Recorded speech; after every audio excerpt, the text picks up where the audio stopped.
कि मेरे साथ विदेश मामलों की जानकार निपुण आलम बयान जी जुड़े हुए हैं और डिफेंस एक्सपर्ट पीके सहगल सर भी मेरे साथ जुड़े हुए। सबसे पहले पीके सहगल सर, आप ही के पास आते हुए, ये जो सर 4 साल हो गए हैं इस युद्ध को लगभग चलते हुए, अब कहा यह जा रहा है पुतिन की तरफ से कि क्योंकि अमेरिका बड़े दावे कर रहा है, अमेरिका कह रहा है कि सिर्फ अमेरिका में ये दम है कि वो बातचीत करवा कर इस युद्ध को समाप्त कर सके, लेकिन अगर बातचीत करके युद्ध समाप्त करवा लेता तो फिर अब मुलाकात तो हुई थी ट्रंप की और पुतिन की, तभी वो युद्ध समाप्त करवा लेते।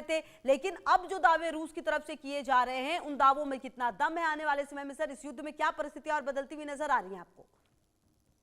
देखो, ये युद्ध जो है 4 साल से ज्यादा, 4 साल तकरीबन हो गए हैं इस युद्ध को।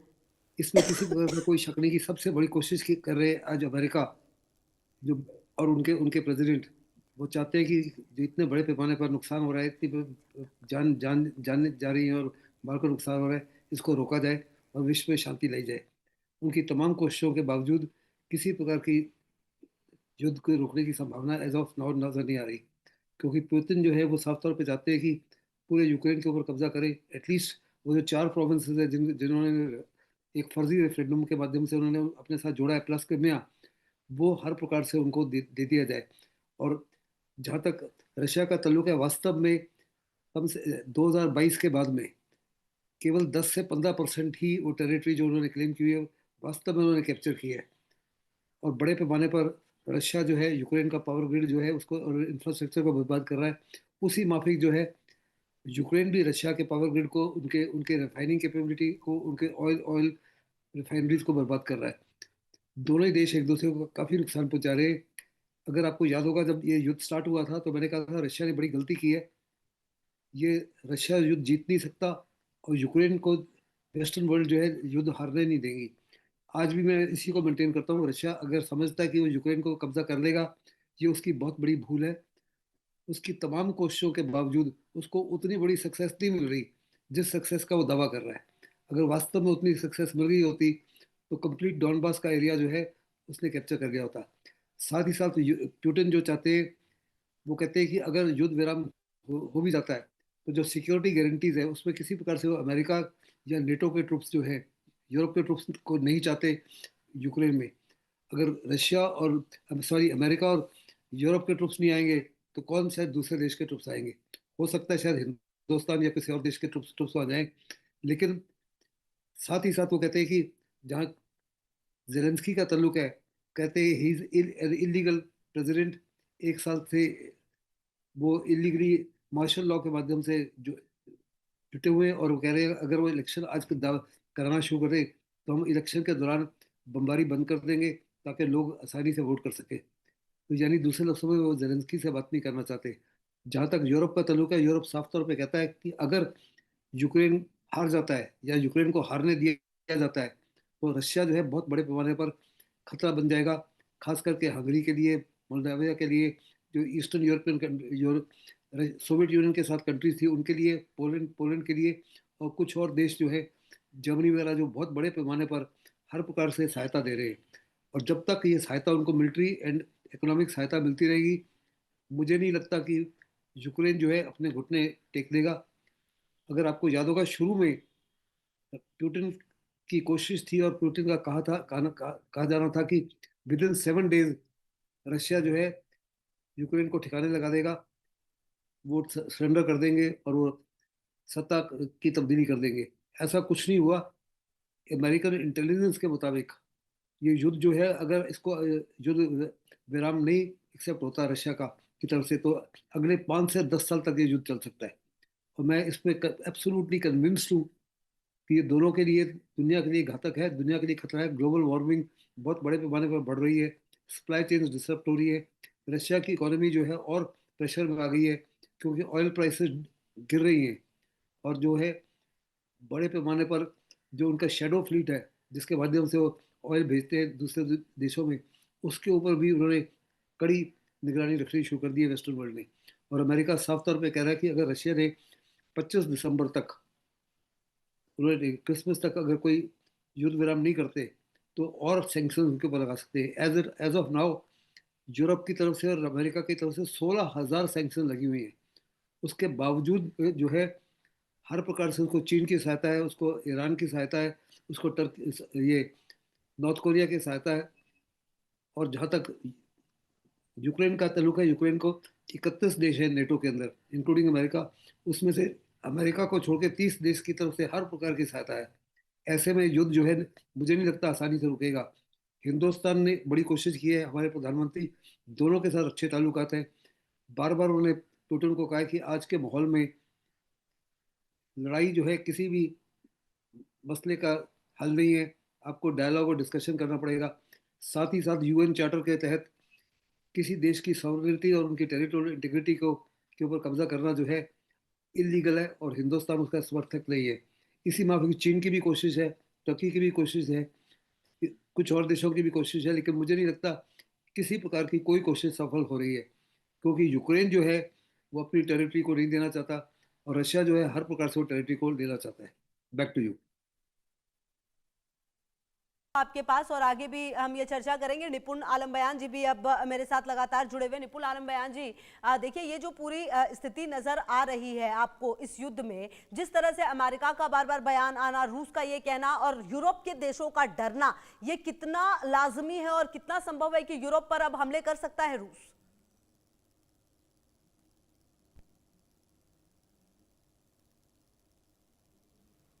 सर अनम्यूट कर लें अपने आप को जरा।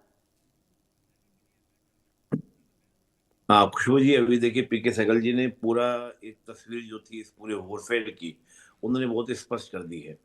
अब देखिए बात रही कि इस हमले की बात, ये तो बात फैक्ट है कि फ्रांस हो, ब्रिटेन हो, ये पहले से रेडी हैं। अब जानते भी होंगे कुछ महीने पहले ही इन्होंने आपस में अपने देश के अंदर कह भी दिया था कि हमें अपने जो हॉस्पिटल है उस हॉस्पिटल की जो कैपेबिलिटी हो इंक्रीज करनी है। और इंक्रीज का मतलब कि घायल बहुत ज़्यादा बड़ी संख्या में आने वाले हैं, फोर्सेस भी आने वाले हैं। और ये तक भी कहा गया था फ्रांस के द्वारा तो हो सकता है कि विदेशी सैनिकों के लिए भी हमको क्या करना पड़े, प्रिपरेशन करनी पड़े अपने हॉस्पिटल्स को। ये तैयारी उन्होंने शुरू कर दी थी। अभी हफ्ता भर भी नहीं हुआ, व्लादिमीर पुतिन के द्वारा एक बात कही गई यूरोप के कंट्रीज को लेकर कि they are the small pigs. ये वर्ड यूज उन्होंने किया था कि ये सब जो यूरोपियन कंट्रीज हैं ये स्मॉल पिग्स हैं, ये बात उन्होंने कही। अब देखिए इस प्रकार का इतना अग्रेसिव स्टेटमेंट देना यूरोपियन कंट्रीज के लिए, इसका मतलब ये बात स्पष्ट मैं उसी दिन मान गया था कि ये वो रुकने वाला नहीं है। अभी यूरोपीय यूनियन जो है वो करीब 10 बिलियन अमेरिकन डॉलर की सहायता देने की बात कर रहा है यूक्रेन को, ताकि वो यूक्रेन इस वॉर को लंबा खींच सके। देखिए बात क्या है कि अगर ये वॉर जो है रशिया के फेवर में जाता है और रशिया यूक्रेन की जमीन पर कब्जा कर लेता है, और इसके बाद क्या होता है स्थिति कि रशिया एक तरीके से आगे बढ़ने की स्थिति में होगा। फ्रांस के प्रेसिडेंट ने अभी 1-2 महीने पहले ये कहा था कि Russia like a pucker, pucker यानी कि एक जानवर होता है जो लगातार खाता रहता है। तो उन्होंने कहा कि रशिया जो है एक पुकर बन चुका है जो लगातार क्या करेगा, खाएगा। और देखिए इन यूरोप की और रशिया की जो राइवलरीज है, वो राइवलरी आज के नहीं है, वो आपकी 18वीं सेंचुरी से चलती आ रही है। तो यहाँ पर यूरोप को ये लगता है कि अगर यूक्रेन का वॉर हारता है यूक्रेन, तो इसमें रशिया अपनी सीमाओं में नहीं रुकेगा, यूक्रेन के बाद यूरोप के और देशों को भी टारगेट करेगा।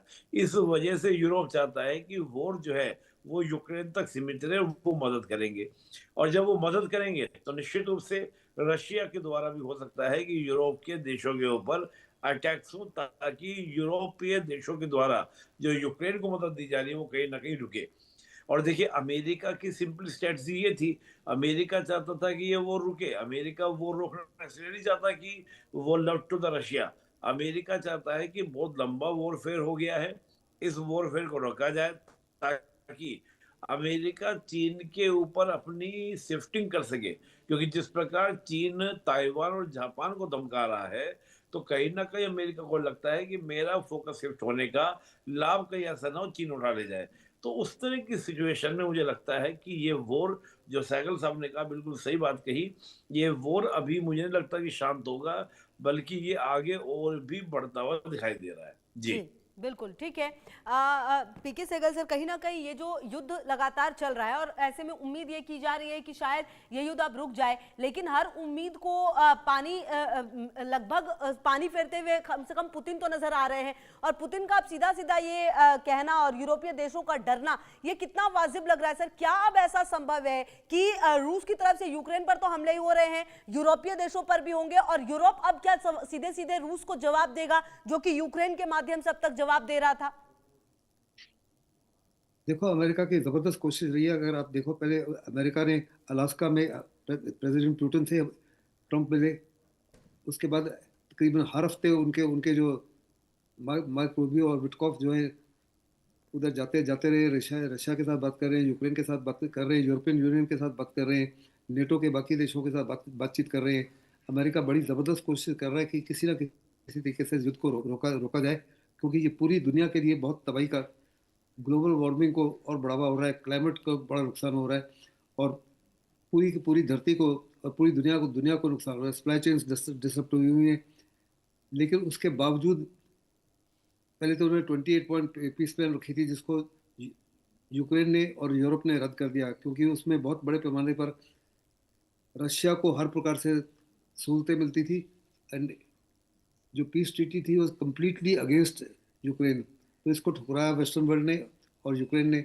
उसके बाद उन्होंने 20 पॉइंट की प्रपोजल रखी, उसके बाद में उन्होंने अभी 14, लेकिन वो साफ तौर पे कह रहे हैं कि पुतिन जो है हर कोशिश को नज़रअंदाज कर रहे हैं। और जहाँ तक पुतिन का ताल्लुक है, पुतिन कह रहे हैं कि अगर ये युद्ध खत्म होना है तो इसके लिए केवल और केवल जिम्मेदार जो है, और युद्ध अगर चल रहा है तो इसके लिए केवल और केवल जिम्मेदार है यूक्रेन और यूरोप। वो कहते हैं ये युद्ध कब रोकना है इसका फैसला यूक्रेन करेगा और यूरोप करेगा। लेकिन यूरोप की तरफ से और यूक्रेन की तरफ से बड़ी ज़बरदस्त कोशिश की जा रही है, पोप की तरफ से भी कोशिश की जा रही है कि इस युद्ध विराम हो ऑन दी प्रेजेंट लाइंस। जहाँ तक रशिया के इन्वेजन हो चुकी है, जो एरिया उनके कब्जे में, उसी को निगाह में रखते हुए सीज फायर डिक्लेयर हो।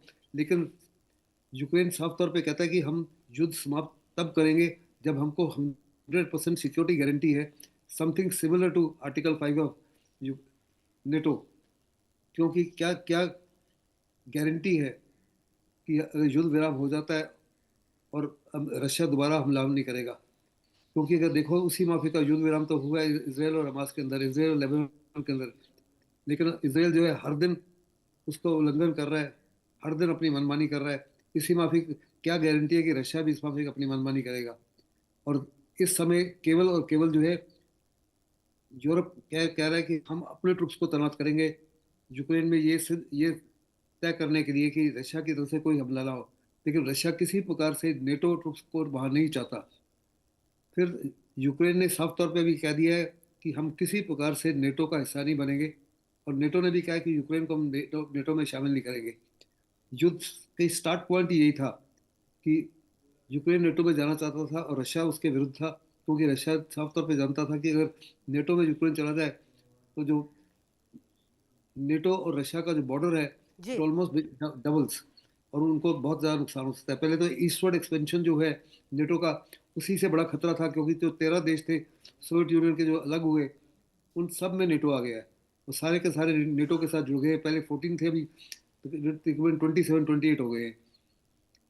जी, बिल्कुल। और और अगर जी, बिल्कुल। फिर और आप देखो, सर, कहीं ना कहीं अब तो ये इंतजार होगा, क्योंकि निपुण आलम बयान जी, इतना लंबा समय गुजर चुका है और जिस तरीके से पीके सहगल सर ने भी बताया है, जिस तरह की स्थितियां नजर आ रही हैं, ऐसा लगता नहीं है कि ये युद्ध अंत होगा। कहीं ना कहीं यूक्रेन भी अब देखना है कि क्या करेगा, क्योंकि अमेरिका की तरफ से पिछले कुछ समय में जो रुख है वो बहुत अच्छा नहीं रहा है, बहुत पॉजिटिव नहीं रहा है। ऐसे में यूक्रेन के लिए भी परिस्थितियां कोई बहुत अच्छी नहीं है।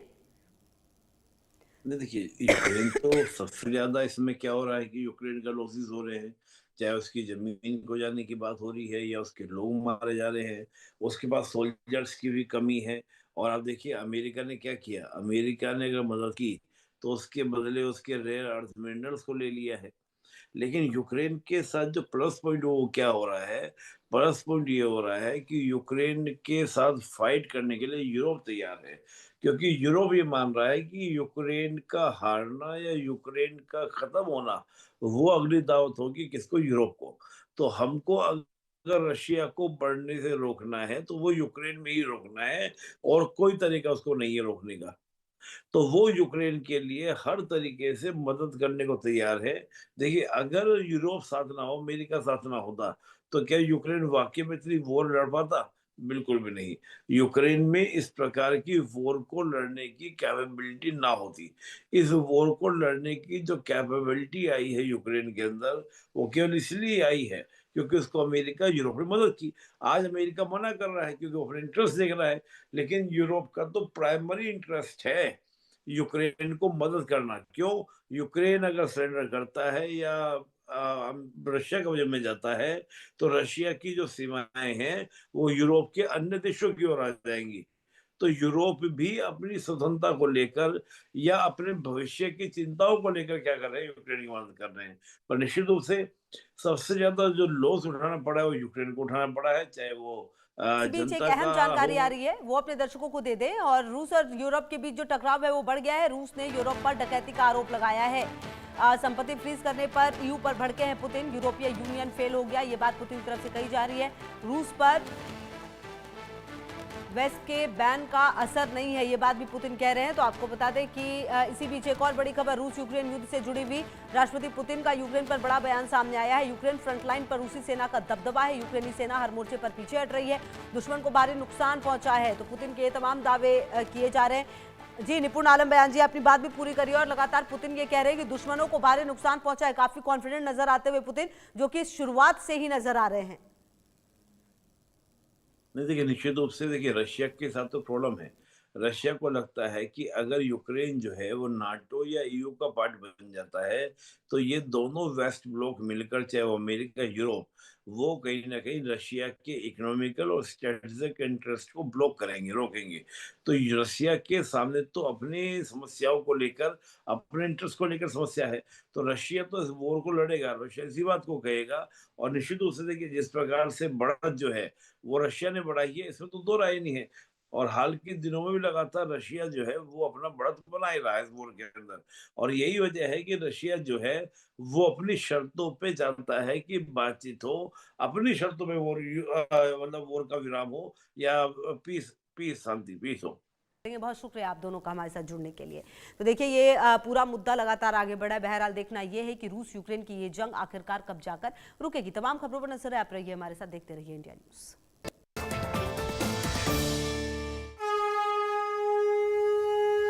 प्राचीन तमिल